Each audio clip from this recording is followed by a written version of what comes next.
Exim ব্যাংকের সাবেক ও NASA গ্রুপের চেয়ারম্যান নজরুল ইসলাম মজুমদার ও সাবেক এমপি আব্দুস সালাম মুর্শেদীর 10 দিন করে রিমান্ডের আবেদন করেছে পুলিশ। যাত্রাবাড়ী থানায় ইমন হোসেন হত্যা মামলায় নজরুল ইসলামের রিমান্ডের আবেদন করা হয়েছে, আর গুলশান থানার রুবেল হত্যা মামলায় সালাম মুর্শেদের রিমান্ড চাওয়া হয়েছে। দুপুরে সিএমএম আদালতে এই আবেদন করে পুলিশ। এর আগে নজরুল ইসলামকে রাজধানীর গুলশান থেকে গ্রেপ্তার করা হয়, আর সালাম মুর্শেদীকে রাজধানীর বসুন্ধরা আবাসিক এলাকা থেকে গ্রেপ্তার করে পুলিশ। এছাড়াও কুষ্টিয়া 4 আসনের সাবেক সংসদ সদস্য আব্দুর রৌফ ও খুলনা 4 ও বৈষম্য বিরোধী ছাত্র আন্দোলনের হামলাকারী যুবলীগ নেতা আনোয়ারুল ইসলামকেও রাজধানী থেকে গ্রেপ্তার করা হয়েছে।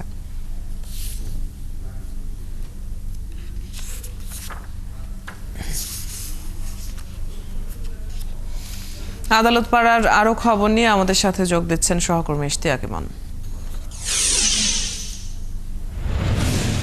ইমন, যেমনটি বলছিলাম যে 24 ঘন্টায় গ্রেপ্তার করা হয়েছে বেশ অনেকজনকেই। আদালত পাড়ার সবশেষ কি খবর আছে আপনার কাছে?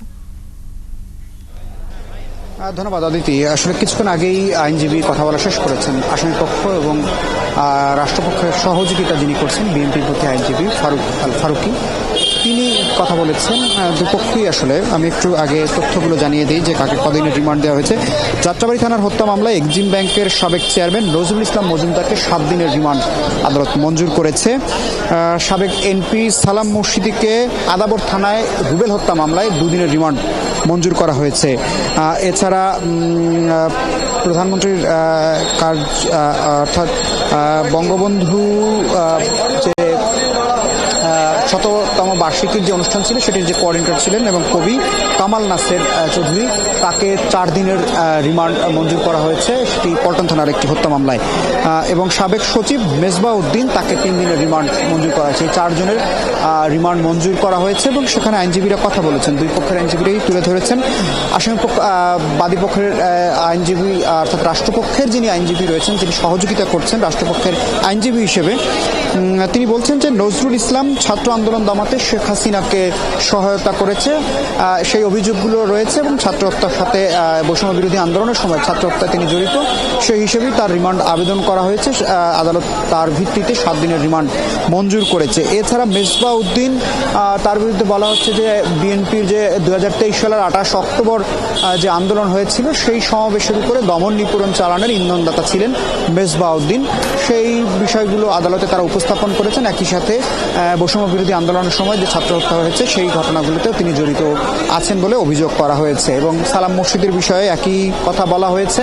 তবে নজরুল ইসলাম খান এবং কামাল নাসের চৌধুরীর বিষয়ে বলা হয়েছে যে তারা অসুস্থ আছেন, সেই বিষয়টি যেন তারা নজরে নেন এবং সেই হিসেবে যেন ব্যবস্থা নেওয়া হয়। অর্থাৎ অসুস্থতার কথা বলা হচ্ছে যে কামাল নাসের চৌধুরী, তার ক্যান্সারের কথা তার আইনজীবী বলেছেন, সেই ক্ষেত্রে তাকে যেন চিকিৎসা দেওয়া হয় সেটি তারা আদালতের কাছে বলেছেন।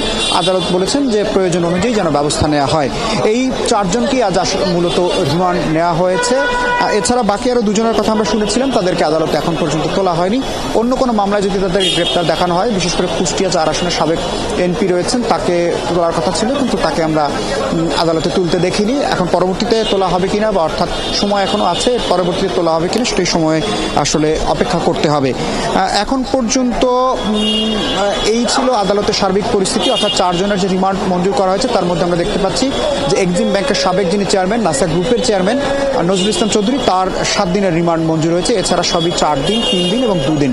সালাম মুর্শেদীর 2 দিনের রিমান্ড মঞ্জুর করা হয়েছে। আপনার কাছ থেকে আমরা সবশেষ তথ্যগুলো জেনে নিলাম। ধন্যবাদ আমাদের সাথে যুক্ত হবার জন্য।